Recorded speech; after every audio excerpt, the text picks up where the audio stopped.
And we're live. G'day, I'm Scotty North, and this is Xenium.Live, where we talk all things money, finance, and property. In fact, it's one of the last Xenium Lives of the year because that big C is coming. We're not talking cancer, we're not talking coronavirus, we're talking Christmas, right? It puts even more of a stop in the year for most of us with school being off and kids home and work stopping and other bits and pieces.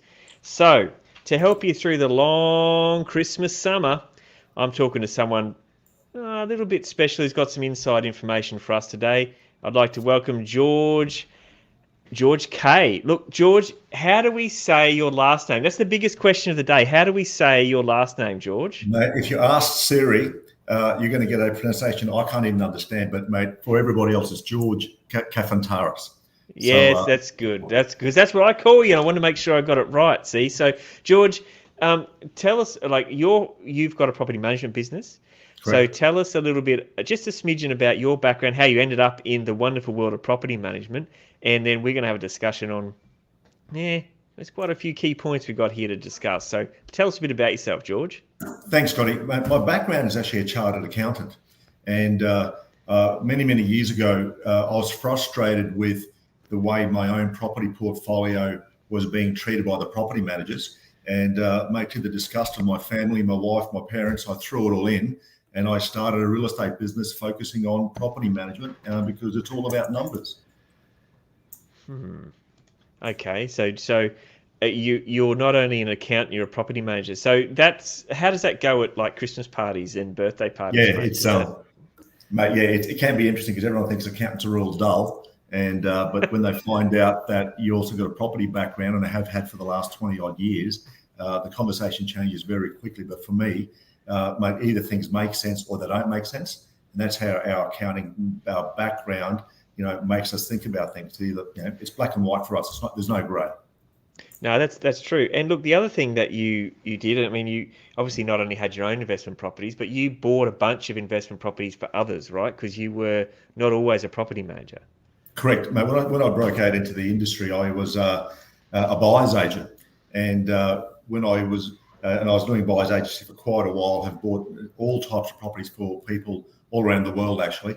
And one of the things that made their investment work or not work, besides all of the information on the buying side, like you do very successfully, Scotty, is what happens to the property post-purchase. And that's where I focused my time over the last 15 plus years. Yeah, now you see pretty quickly some good and bad results at that side of things, right? When you find a good property and then it gets poorly managed. So, all right. So what we got a couple of topics for the day. We had discussion yesterday and last week about this, and that was you've got some questions that you ask landlords, which they can use to ask themselves as well, to sort of dig into how the property management experience and the asset is traveling. And there's also a bunch of questions that we should ask our property manager, right? And if they don't know, well, then it's going to be some red flags. So, mate, take us away. If you've got a new landlord coming to you and you're really trying to suss out the situation, get them to think about what they're doing, what are some of the things that you ask them? No, look, the problem or the reality of the property management industry is that it's not transparent, right? So unfortunately, a lot of landlords believe that the only differentiator between one property manager and another property manager is in fact our fees. Now, fees are very, very important when you make the decision, but it shouldn't be the sole decision you make when choosing a property manager. So one of the things that we ask either new landlords joining us or landlords who are thinking about investing is things like your cash flow. So one of the things that we ask landlords is how often is your rent dispersed to you, right? And it's their rent. And the most common answer in the country is either monthly or bi-monthly and end of month. Now, that's common practice. We're one of the very few companies in the country that actually disperse rent on a weekly basis, right? Not on a fortnightly or end of month basis. And Scotty, even with your finance background, you know quite well that if you get your rent, and it's your rent, not our rent, and you put into your offset account, your loan account, your miser account, the long-term effect it has on minimizing your yearly interest. It's a big effect. I mean, if you change from monthly to weekly, and you can do a calculation on that. I mean, it can be thousands and thousands over the period of time. That's a big difference. Yeah, it's a huge difference, and that way, when you're doing that, you quickly can see whether all of the tenants are in, and if any tenant is in arrears, which we download and reconcile all of our accounts daily and disperse weekly. And the long-term effect is huge. And when you counter that to what are your fees, the amount of money a landlord can save is in the thousands. No, that's good. So, all right. So that's just one thing on the fees and the disbursement. So what else do you suss out when you're talking to a landlord? Because I guess the thing is, you're asking them to what? Do you take on any management, or if it's really, really in a bad shape, in a bad way, like do you not take it over, or do you just have an idea of how much work you got to do with it? Why do you ask a whole bunch of questions? Look, we want to make sure the landlord is. Yes, we take on every type of property except for student accommodation and short-term letting in the geographical area which we deal in. And what we want to also understand that the landlord understands if it's a property that needs work, are they in fact prepared to do the work? So will we take on every property? It depends on the initial interview stage to see where the property is at. But most landlords, when you narrow it down, they want to make sure their property is rented, they've got cash flow coming in, and they've got good tenants who will look after their property. And that's the main criteria that they want to have. Underneath that, it's, well, how do you choose your landlord? How do you choose your tenants? I'm sorry. What is the scrutineering of each tenant? How do you know that they're going to pay the rent? How do you collect the rent? Right? So there's a whole bunch of questions, not just on how we choose the tenant, but how do we ensure that we can keep on collecting the rent from them? Yeah, no, that's good. All right, and so what are some of the tricks that a landlord, can do before they change property managers, or just to do it like a check of their status? Do I have all this sort of stuff ticked off, and am I getting the best bang for my buck on a property? Like, what are those things that you look for? Look, one of the things that we ask each new coming landlord is, are they currently happy with the experience that they're receiving with their current property manager? And we ask them to rank that on 1 to 10. And the property management industry, unfortunately, has a very, very high burnout rate, and there's a very high staff turnover rate. And so we ask them, are they happy not just with the service they're receiving, but are they happy with the communication that they're receiving? Because there's nothing worse for a landlord to ask a question, make a phone call, send an email, and not get a timely response. Right? So what I want to ensure, and one of the things I ask all of the landlords is, do they have the phone number, being both mobile and landline, and also an email to the director of the business, not just to the property manager that's dealing with their property. Yeah, the communication is a big thing. All right, so so that sort of covers the landlord and your interaction with them. But if they weren't ready to move, or they couldn't move, or for whatever reason, right, they just, maybe it was an area you didn't cover, what would be some questions that they could ask their existing property manager to do their own health check on their property and their asset? Look, there's a lot of questions, and more than happy to provide these all after the show. Some of the questions I would ask if I was had my existing property was, when was the last routine inspection, right? Because I know with COVID, a lot of the routine inspections had to be delayed because you just couldn't physically get into the property. But when was the last routine inspection? And with the routine inspection, was it done in a clear, concise manner where you got very clear color photos where you can see every part of the room, the walls, everything else, to make sure that your property is as you believe it to be? The other question they can ask is, when was their last rental increase? And when they did a rent increase, especially here in Southeast Queensland, the market is moving very, very quickly, and rental increases shouldn't be the standard $5 or $10 a week. It should be to market, right? But sometimes the property managers may not know what market is, or they ask the landlord, what are you happy to receive? and it could be a $5 a week increase when in theoretically it could have been a $55 a week increase. Yeah. A lot of landlords, unfortunately, do not treat their property investing as a business. And it is a business, there's a lot of money involved, right? Scotty, if they changed tenants because the existing tenants didn't want to stay there, well, when did they start advertising the property? Was it after it became vacant, or was it 4 to 6 weeks before the current lease expiry? Right? Where did they advertise? A lot of landlords don't realise that realestate.com.au, which is the predominant site in Queensland, has 4 different layers of advertising within itself. So people go, oh, I can get a free ad on real estate, but you're going to charge me for mine. Yeah, but with our ads, we're guaranteed to be on page 1, not on page 14 or 15 where the tenants won't look, right? So what is the current vacancy period between tenancies is also a very important question.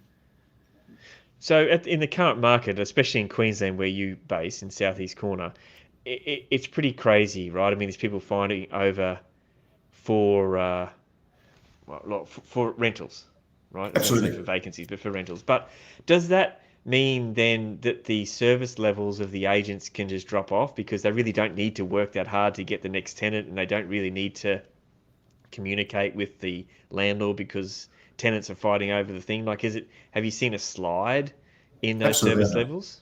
Yeah, look, I have, right? And that's the sad thing about the industry is that, when the market is strong, it actually hides a lot of mistakes.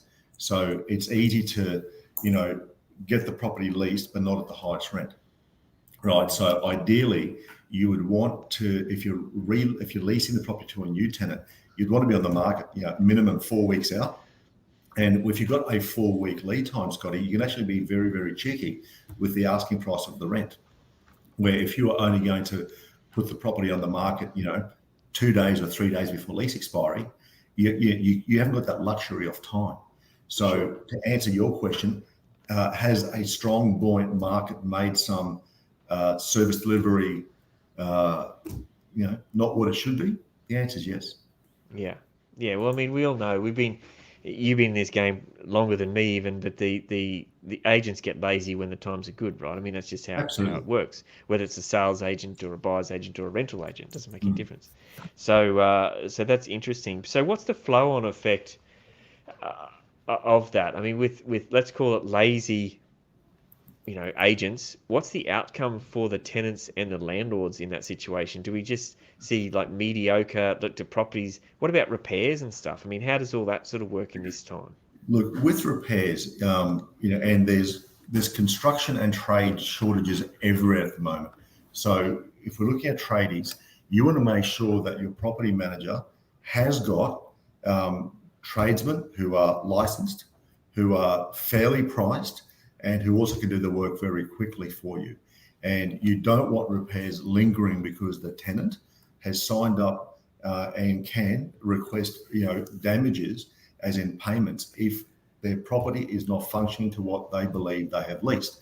So if you've got a toilet that's not working, or an air conditioner that's not working, or a dishwasher that's not working, and because of your own sloppiness, whether it's timely or the fact that you haven't got all your procedures in place, a tenant can ask for a reduction of rent till all that is finished. You don't want that, right? Because what we got to focus on is what do we do to maximise the yield continuously for the landlord, right? That's our responsibility, and and that comes even to questions like, do the property managers charge, example, water consumption to the tenants? So if your property is water compliant, here in Southeast Queensland, or actually in all of Queensland, your water bills are in 2 lots. It's water connection and water consumption.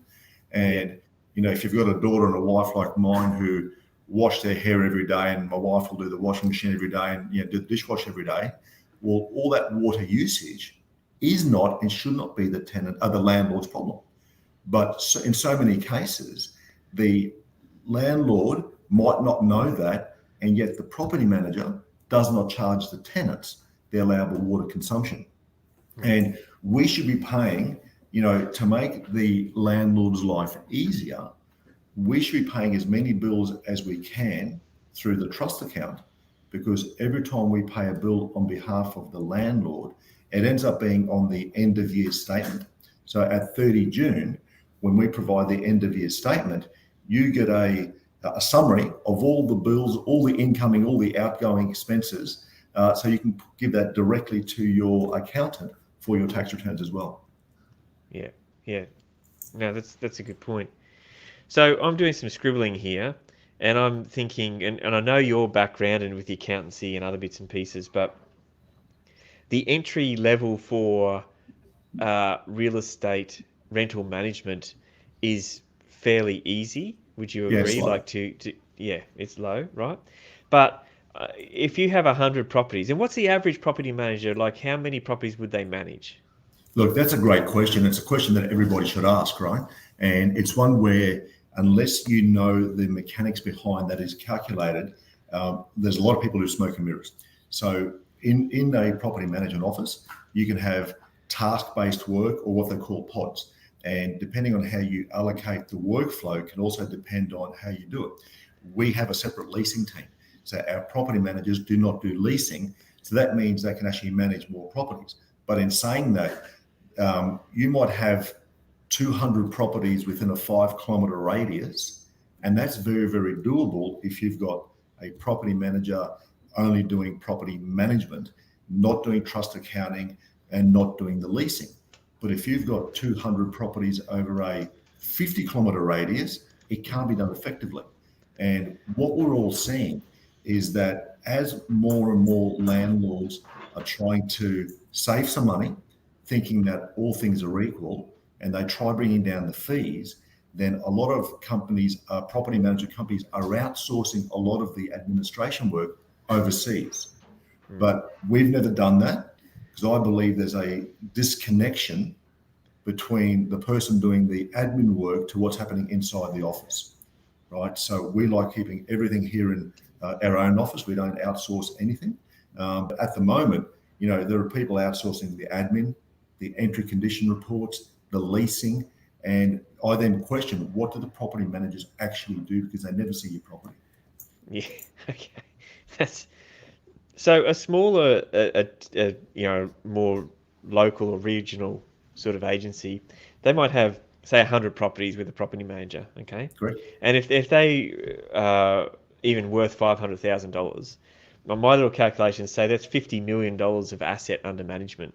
Now, it's pretty telling of the industry that in some of these, and we're not going to call name brands organizations, right, where they put the young bloke or the young chick straight from school into the office to run the property, to help do property management, and they're party to looking after $50 to $100 million worth of asset.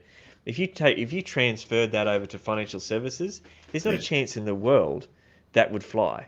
And yet in property, it's just like par for the course. Yeah.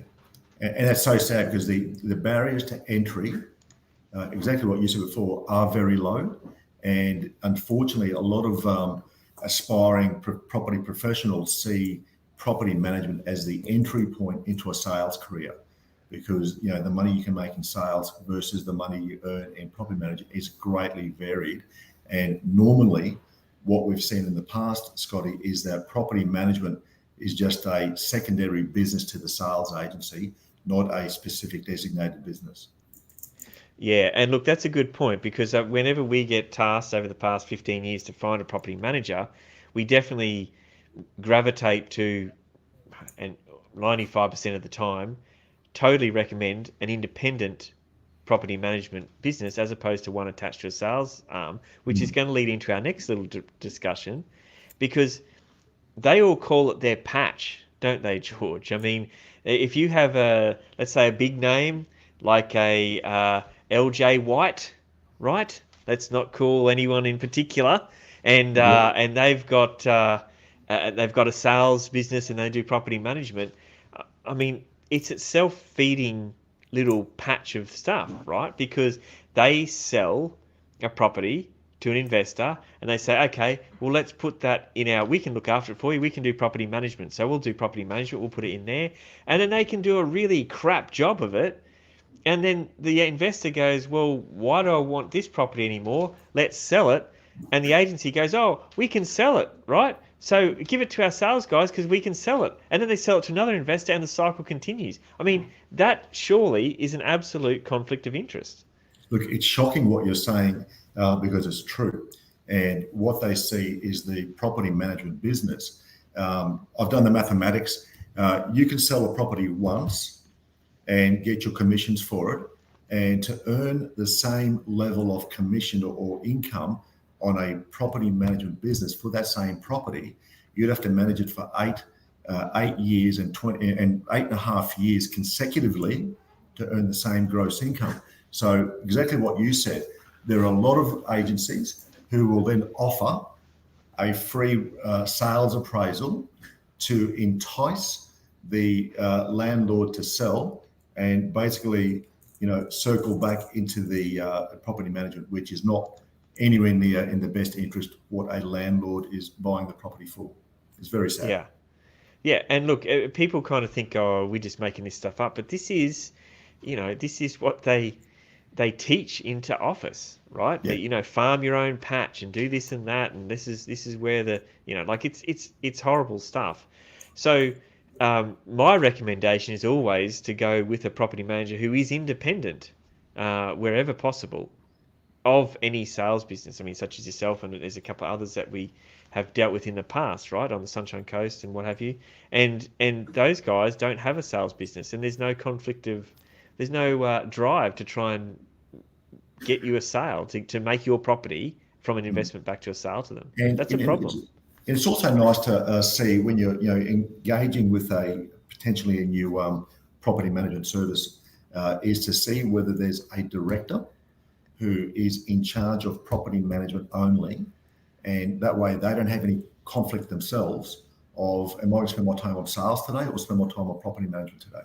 So when you're dealing with an agency, find out and ask for the director's name and contact details, and see whether they'll talk to you freely about their services. Yeah, no, I think that's a good one. All right, well, let's change the topic a little bit off from that, and we'll talk about something a little bit similar, but like rental guarantees. I'm seeing a few property management firms offering rental guarantees, or they're an extension of some sort of rental guarantee program.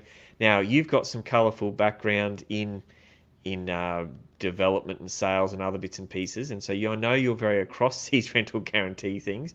Tell us, do you or do you not do them in your business, and tell us why? Look, normally a rental guarantee is requested by a referral partner.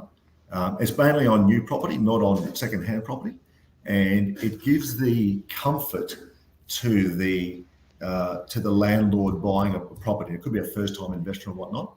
So it's a comfort level. But you've got to work out, how is the rental guarantee actually calculated, and when are you entitled to receive the rental guarantee? So is it fairly common? The answer is absolutely yes, right?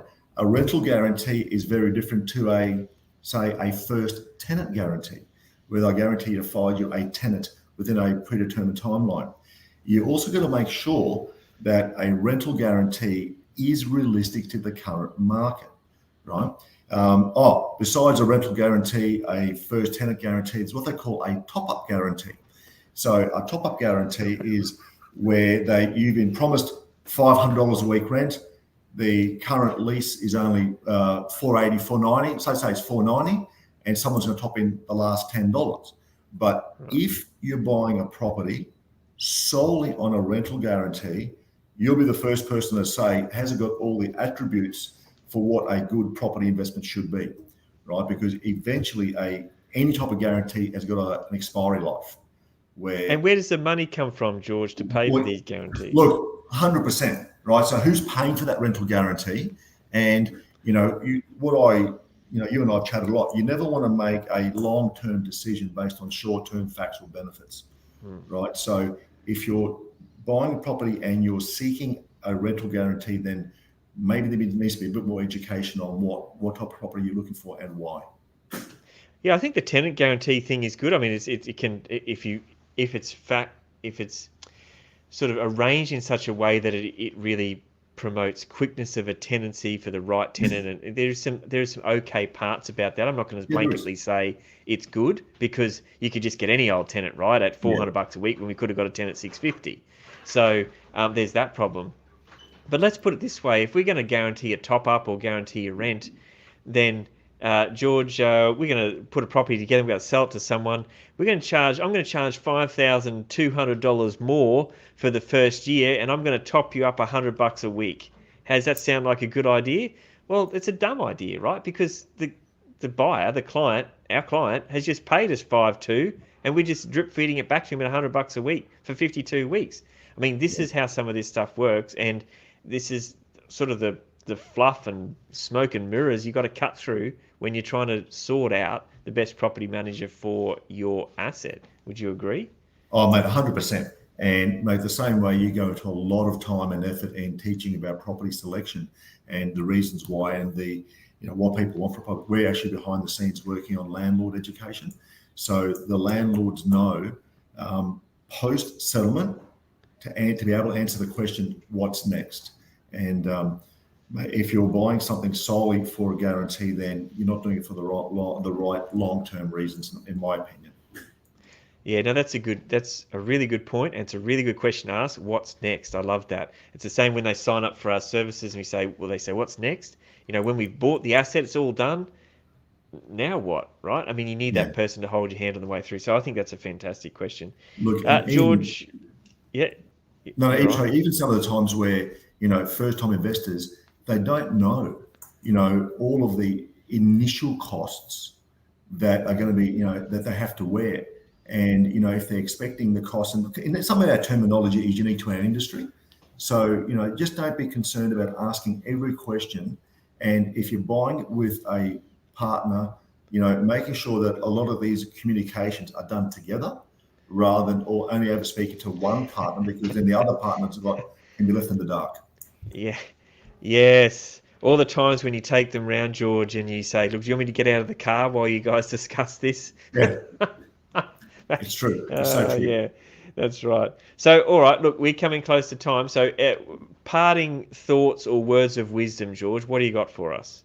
Look, parting words of thoughts, if I sum up very quickly, is don't singularly judge your property provider or your property management provider based on fees. Fees is very, very important, but there's probably another 20 questions that you should ask in addition to the fee question. And I'll more than happy to provide that to all of your listeners, Scotty, if they contact you direct. Yeah. All right. No, that's great. All right. Well, thank you, George, for that. And look, I'd just like to say, look, in our discussion with George, it has been very interesting. He's got a very diverse background, and it's worthwhile to contact us to grab that list of questions and things to ask, because it's going to be very beneficial to you as a landlord. All right, George, thanks for joining us on Xenium.Live today. I appreciate it. Much appreciated, and everyone have a safe and Merry Christmas. Thank you. Oh, there you go. Well, that was George Kafantaris, and extraordinary property management business he's got happening in Southeast Queensland there. If you want to contact us, you can contact us on the stuff scrolling at the bottom of the screen for the whole show. So you can go to Xenium.Live, that's www.Xenium.Live, or you can go on email at hello@Xenium.Live, or you can call 1300 66 7789. Any of that sort of stuff there, that's not a problem. And you can hit us up for any questions, comments, or queries you have. And of course, send us an email and say, I want those questions that George was talking about, right? So hit us up for that. We'll be able to give you that. Even if you're watching a pre-recording or you're listening to the Xenium.Live podcast, you can do that. We have those questions on file. You just need to make contact with us, because we're going to give it to people who really are keen and want to know what they're doing. All right, as I said, this is pretty much one of the last shows for the year. We got one more next week, and we're talking to a pretty good guy on that. I'll come back to you on that later in the week. But for now, that's it about property management and all that exciting stuff. We heard from George, who is even exciting, even though he's an accountant and a property manager, and you think that'd put you to sleep, but it doesn't. He's a very interesting bloke to talk to. So if you're coming in at the end of this, push the rewind button and listen to the beginning, because George has some great things to say. All right, I'm Scotty North, and we've been talking all things money, finance, and property, and this is Xenium Live.